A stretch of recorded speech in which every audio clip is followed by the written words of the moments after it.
Welcome to TRS Clips, where you'll find happiness through your own curiosity. Other than the fact that these cosmetic procedures can go wrong if the patient forces it or if the doctor's not experienced and does something wrong, other than these two possibilities, is there any side effects of Botox and fillers? I'll tell you a side effect of filler. So let's pull up Madonna. We'll pull out Madonna. So let's pull up Madonna Botox. Now, this image is what blew the net at some point, I remember. ये क्यों किया? Yeah. So, when you ask me, is there a side effect of filler? First thing, like I say, is a natural and an unnatural look depends on the hands that do the filler, the hand behind the tool. That is important. This is one medicine where there's multiple interventions. For example, if you have, let's say, a cardiac surgery, it's once. Very unlucky if it has to be done twice, right? But while an aesthetic intervention is multiple times, you're aging constantly. So you're evolving constantly. So you need to keep working on your face for the next 30 years. That's what I tell people when they say, no, please do this also, this also, this also. I am one doctor who says no to 10 things and does one thing. That's because I keep telling them, you're supposed to be with me for the next 20 years. You know, there are so many things to be done. What I do today is not going to get fully erased as much as you wish. That's what I was trying to tell you at that time, saying on a brochure, it might be written 1 year, 2 year, 3 year, but just last forever. So the next one will add, next one will add, next one will add. And I told you hyaluronic acid holds water, right? It's like that story of that Rakta Bij. Even if one drop remains, he will grow back. One drop of hyaluronic acid remains, it will still attract more water and grow back in size and volume. So you're adding, face will become puffy at the end of the day. That is where filler has gained a bad name, where then you need to go to a provider who will tell you no at some point of time and know how little and where to put, which is strategically perfect for your face, than saying, I use this many ml. So when you go to a doctor, when they say, oh, but that doctor put 4 ml and each ml was just this much and your each ml is this much. I'm like, firstly, I don't want to use 4 ml on your face. Don't count by ml. I'm not selling a syringe to say, take it and go. What I do with it is what you're paying for. So like that, you need to do least amount of intervention to get. Now this picture, what has gone wrong is over the years of multiple interventions is number one. 2, this may not all be fillers. They could also be fat injected into the face, which is another thing that people are doing a lot. Plastic surgery. Yeah. So they pull out fat from various parts. They piecemeal it. They can put the whole fat. They can centrifuge it. They can do a micro fat, nano fat. They do all of that. They just take the growth factor from the fat and then end up injecting into the face. So there is multiple things that people do. Long time back, one of my people who initiated me, and I'm in love with him till date. And my pride is when doctors come to me for their work. And I can tell you highest number of doctors I work on.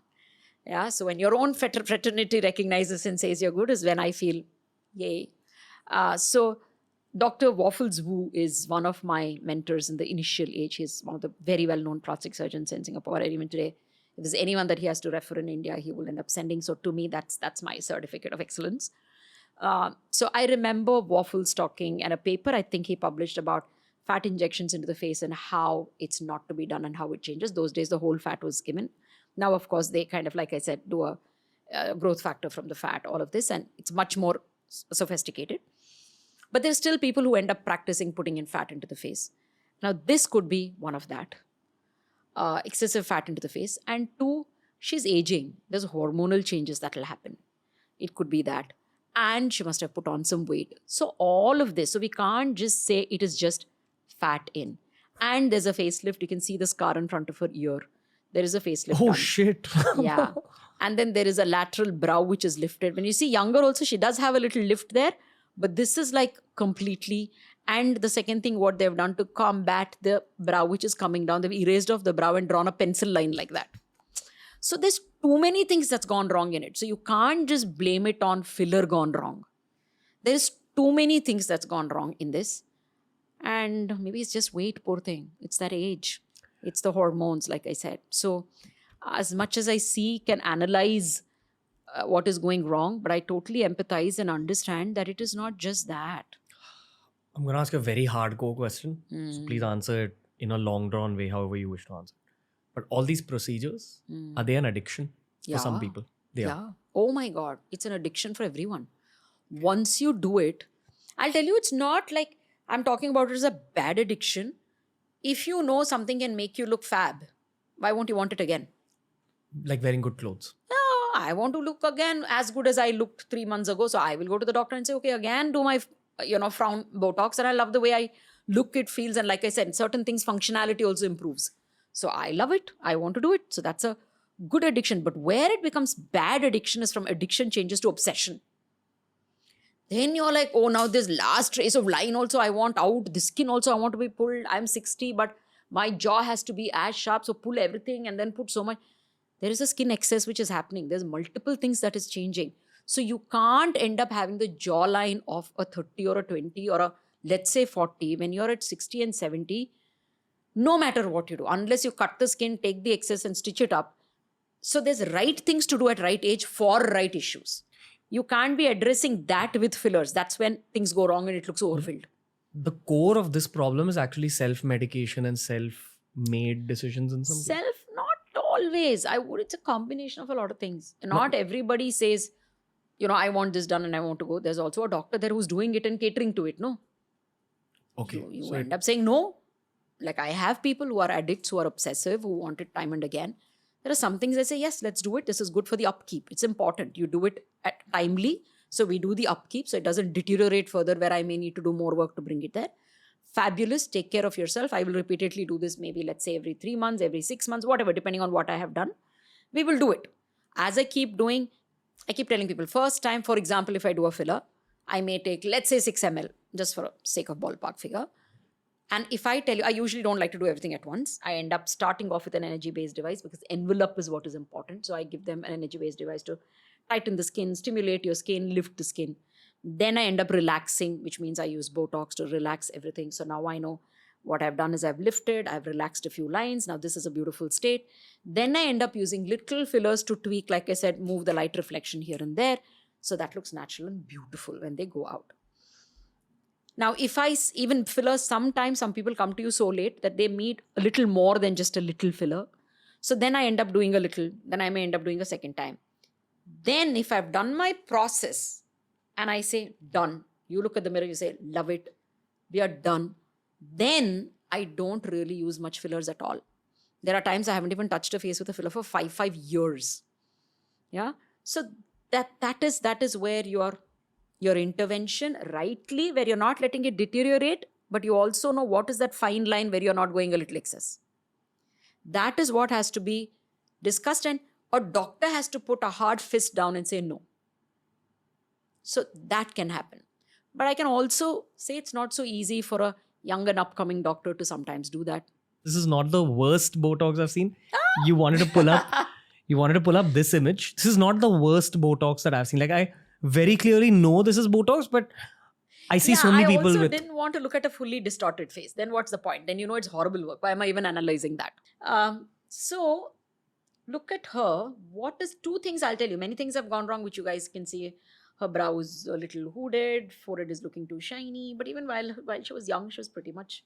all this was happening. It's just exaggerated as she grows older. 2 big things, let's say, since you start off with lip. Look at her lip. It actually looks like overfilled, and there's some allergy to it almost because it looks like water filled. It looks like a BS tongue. Yeah. Now that is because if you see her younger picture, she's got 1, a very thin lip. 2, this is a nice picture where she's smiling full. Can you see the lip is inturned? A lot of people, when you smile, lip turns in. And they always say, when I'm okay. When I smile, it just disappeared, my lip. Now that is a very challenging job to do.